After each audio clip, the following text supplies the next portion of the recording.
L'intitulé de cette C3 est le suivant. Vous montrerez que la politique climatique repose sur la complémentarité de différents instruments. Pour répondre à la question, il faut d'abord la comprendre. Et pour cela, analyser les termes de l'intitulé.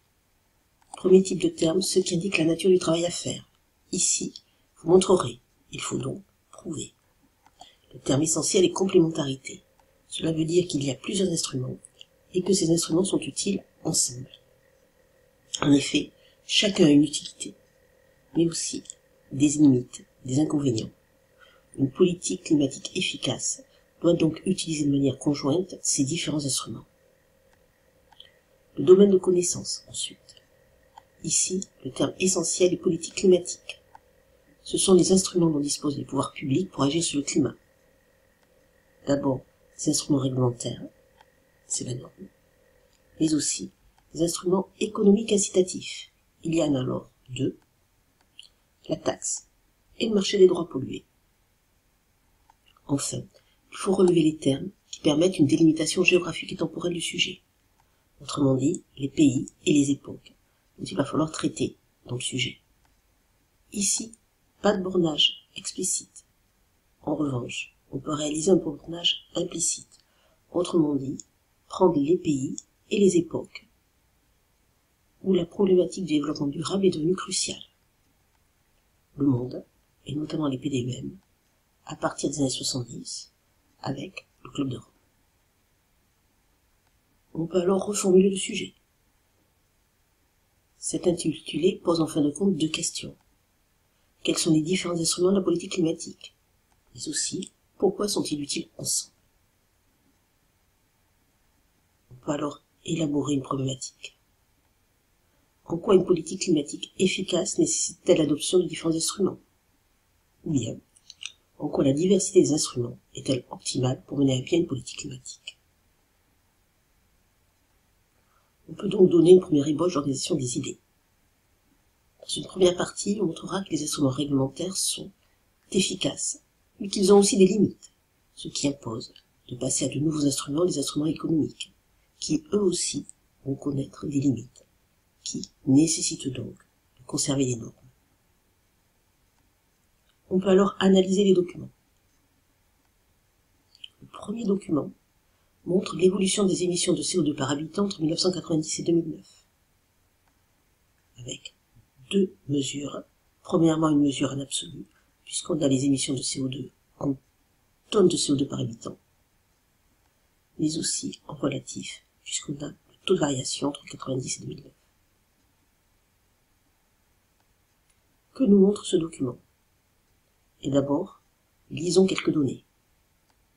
Par exemple, pour la deuxième colonne, en 1990, les États-Unis ont émis 19,5 tonnes de CO2 par habitant. Pour la dernière, entre 1990 et 2009, les émissions de CO2 par habitant ont diminué de 24,8% pour l'Europe et ex-URSS. Que nous montre maintenant ce document? Premièrement, que les émissions de CO2 dépendent du niveau de développement du pays. Plus il est développé, plus elles sont fortes. Par habitant en 1990, les États-Unis émettent 10 fois plus de CO2 que l'Amérique latine.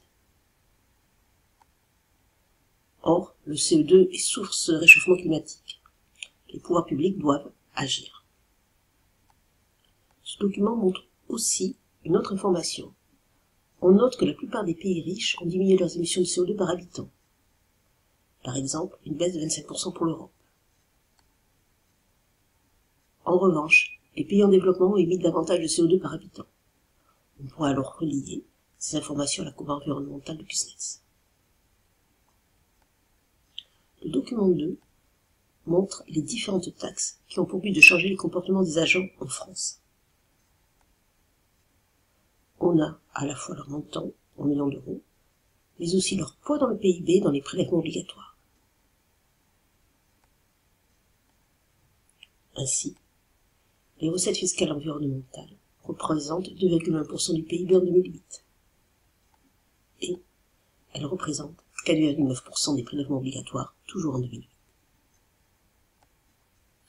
Que nous apporte ce document?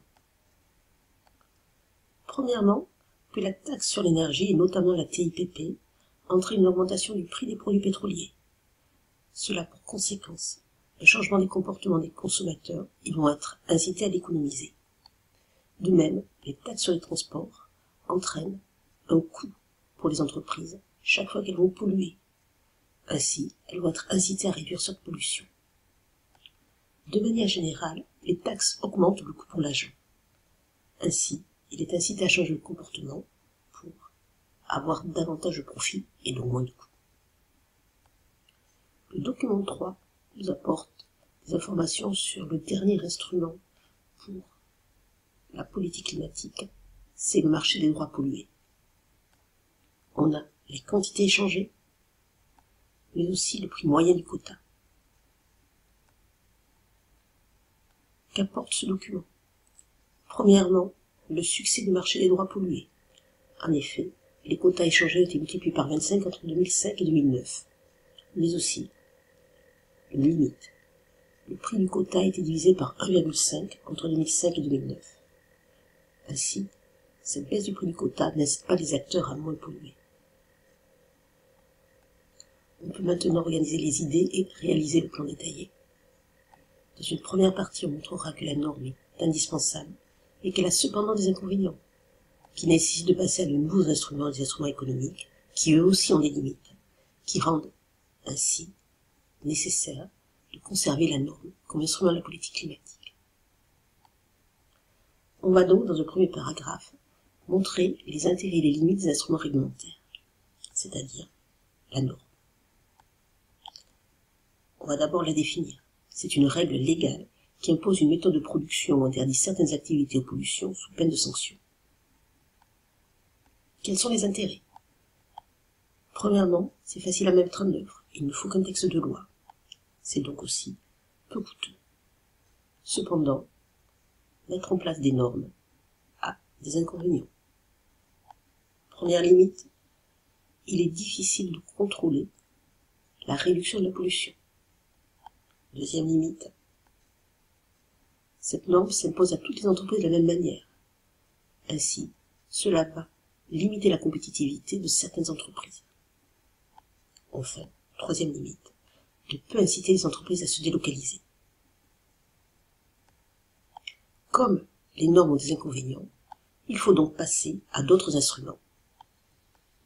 La taxe et le marché des droits pollués, qui sont des instruments économiques et incitatifs. C'est une incitation économique par les coûts et par les prix. En effet, il y a internalisation des effets externes. Et donc, cela doit modifier le comportement des individus, puisque les individus vont intégrer dans leur raisonnement le coût de la pollution.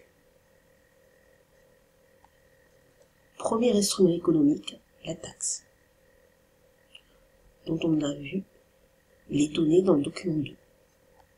On va d'abord la définir. C'est un impôt qui va augmenter le coût de production.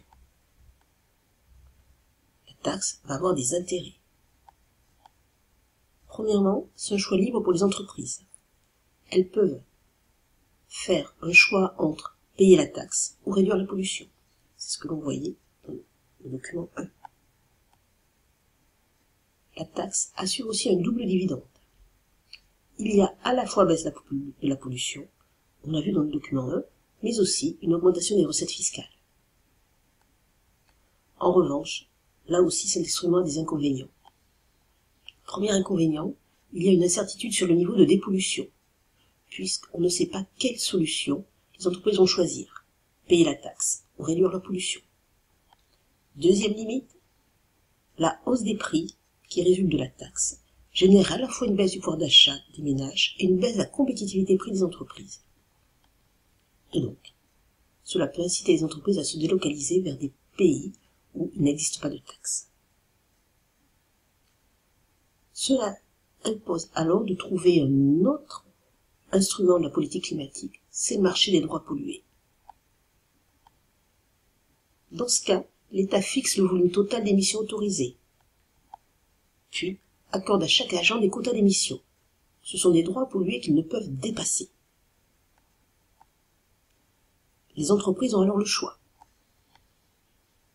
Pour les entreprises dont le coût de la dépollution est élevé, elles vont acheter de nouveaux droits. En revanche, Pour celles dont le coût de la dépollution est faible, elles peuvent vendre de nouveaux droits. Dans le marché des droits pollués, il y a donc des intérêts. Premier intérêt, c'est un choix libre pour les entreprises, qui vont donc choisir la solution la plus économique, c'est ce que l'on a vu dans les documents 1 et 3.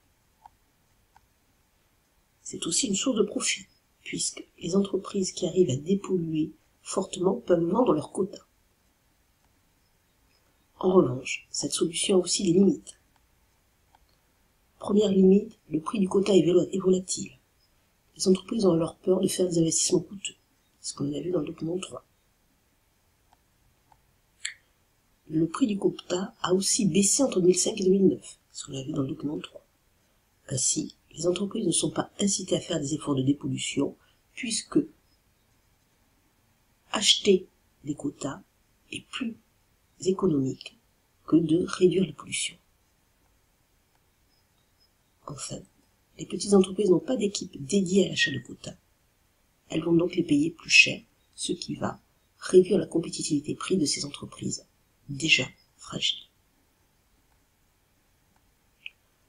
Mais le principal inconvénient du marché des droits pollués, c'est qu'il y a une temporalité différente. En effet, la pollution est à long terme. Elle est irréversible et cumulative.